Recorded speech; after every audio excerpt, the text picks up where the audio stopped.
you. Do more of the things that feel good to you. Stop sacrificing.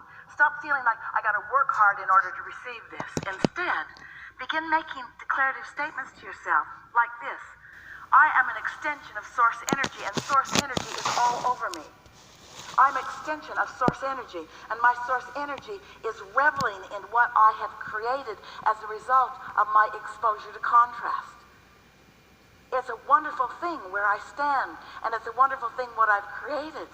And all I want to do, all I need to do, all I want to do, all that is necessary, all that I want to do is to follow my bliss. Follow my bliss. That person bums me out. I don't feel like calling them. Don't. They'll feel bad. Maybe. I need to call them. Don't do it. Does it make your heart sing when you think about doing it? No. Then don't do it. I feel like calling that friend. Do it. Do it. People are in all kinds of different places. If you will be good to yourself. I feel like a walk. I feel like breathing deeply. I feel like listening to music. I feel like dancing tonight. I feel like a really good meal. I feel like a spa.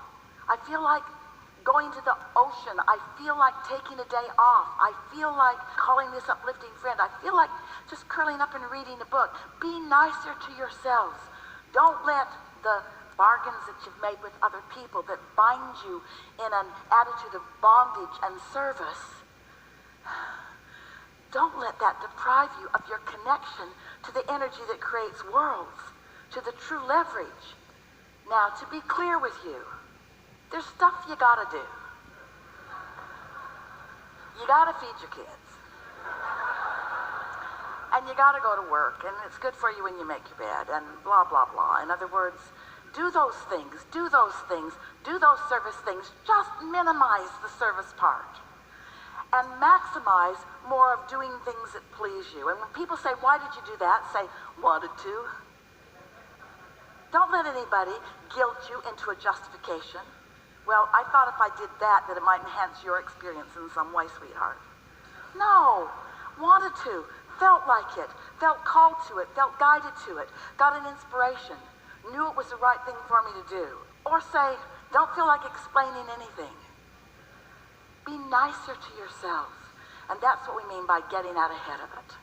Don't try to clean up the vibration. Wait, clean up the vibration. Just don't do that all the time. Use the real power. Use the real power, which is tuning in.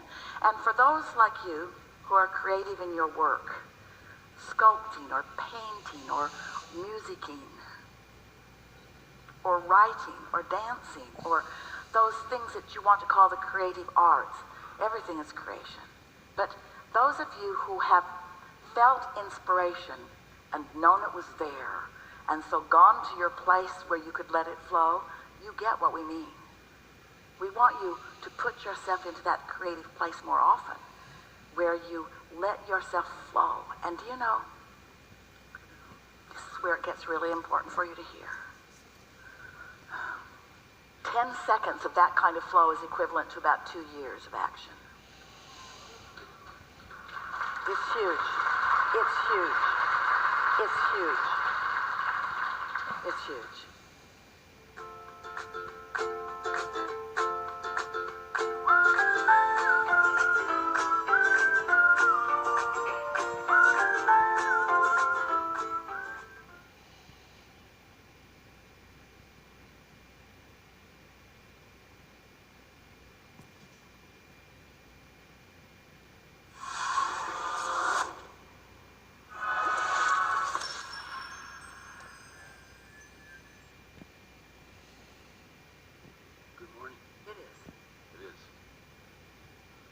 Talk a little bit about meditation.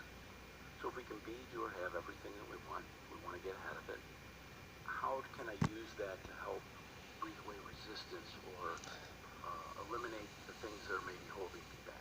Because when you meditate, you quiet your mind, and when you quiet your mind, you stop thought, and when you stop thought, you stop resistant thought, and when you stop resistant thought, you have access to what's in your vortex.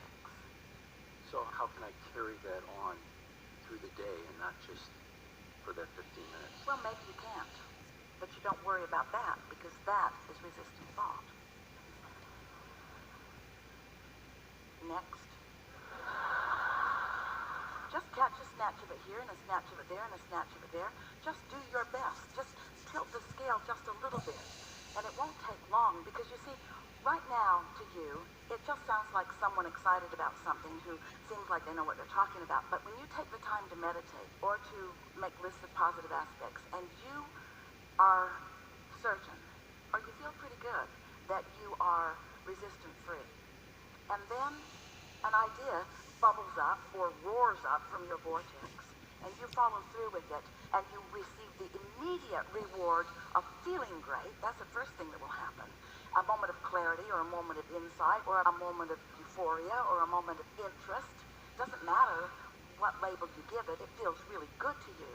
And then another, and then another. We're not asking you to expect it to bubble up and manifest. We're asking you to allow it to bubble up and feel it, and acknowledge that you feel it, and milk it as long as you can, and see what else it turns to before your practical mind gets involved and you start introducing resistance into the equation. That's the game you want to play. How long can I go resistance free? But even when you play that game, now you make it resistant right from the get-go because you're trying to be perfect. You don't have to be perfect.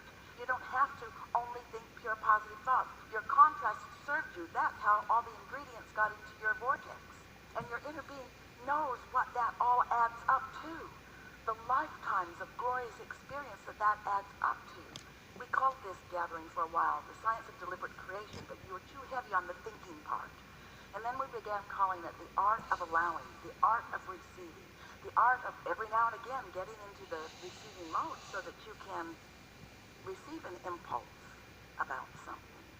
Don't you have experiences that you could tell one another about how you cared about something, maybe something caused you to worry about it, and you cared about it, and then you were carefree, or maybe you don't even remember that part, but you turned a corner and there it was, and it just felt like it came out of nowhere.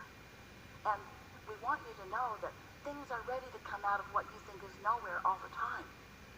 Great ideas are ready to come out of what you want to call nowhere because they're not coming out of the tangible piles that you've been gathering. They're coming out of the intangible, non-resistant, well-stocked kitchen, stocked by only the ingredients that you want. And so it's about getting into the receptive mode is everything. But in order for you to know how important it is and feel the power of it, first you have to accept that your life has been serving you and that you've put many decisions and requests and goals and hopes and dreams there. And that they are ready for you. When we say, you said it back to us, you can be or do or have anything that you desire. And you've been putting it into your vortex in bits and pieces, but you don't have the ability to look into it and see everything that is what you want to call potential. We want to call it a done deal. And your inner being will inspire you according to your path of least resistance. Let's say that you have something that you really want, but you are really thinking in opposition of it. And your inner being knows that you want it and knows where you stand vibrationally. Your inner being will offer you impulses that will guide you around your resistant thought. You did that with your children when they were little. Do you remember? When you knew that there was that thing that they always wanted to do in that store, do you remember you never took them down that aisle? You always took them on a path of least resistance, a path that you felt would be a more comfortable experience for them and for you. And so it's the same sort of thing your inner being knows. Do you meditate? Do you? Do you quiet your mind? And have you heard from us here today? Do you have a sort of renewed interest in the power of that quieted mind? We'll talk more about meditation if you want to. Do you want to? What do you want? I do. So, quieting the mind, sometimes thoughts come to me, things. Well, here's the thing. Let's say that you woke up and you were thinking about something. It could be positive or negative. Let's just say you're thinking about it. Now let's say that it's not all that positive. Then you check your email and there's more about it in there. And then you turn on the television and it's kind of like that too. And then you call a friend and you kind of get some stuff going as you are facing reality and pointing out, Esther hears it on the airplane all the time. business people talking to their coworkers or calling their coworkers about things that they're trying to hammer into place. And she just puts her earphones on and puts her pillow on and focuses into her world and out of that, because it doesn't take very much of that focus before off you go. So if you're in that sort of momentum, that's not the best time for you to say, I think I'll meditate, or I think I need to meditate, because you will have a very difficult time quieting your mind under those conditions. Those thoughts already have enough momentum going that that's when the lobotomy would be more helpful, or a nap. We would meditate when there's the least amount of momentum going. It's sort of like, have you ever felt like you really needed to sleep, but you couldn't sleep? And the harder you tried to sleep, the more you couldn't sleep? Well, meditation is like that for you. You say, I need to meditate, I really need this, but you can't, because you're focused on what's holding you away from it, so it's what's getting bigger. So what you do is, you wait for a sort of clear space, and that usually comes earlier in the morning. Maybe it comes after your kids leave the house. Maybe it comes when you're finally alone in your car somewhere. You could pull under a tree. You have to find a quiet space for it. And the earlier in the day, the better. But you'll get better and better at it. It's just a matter of focus. We recommend that you focus upon something that doesn't require very much thought.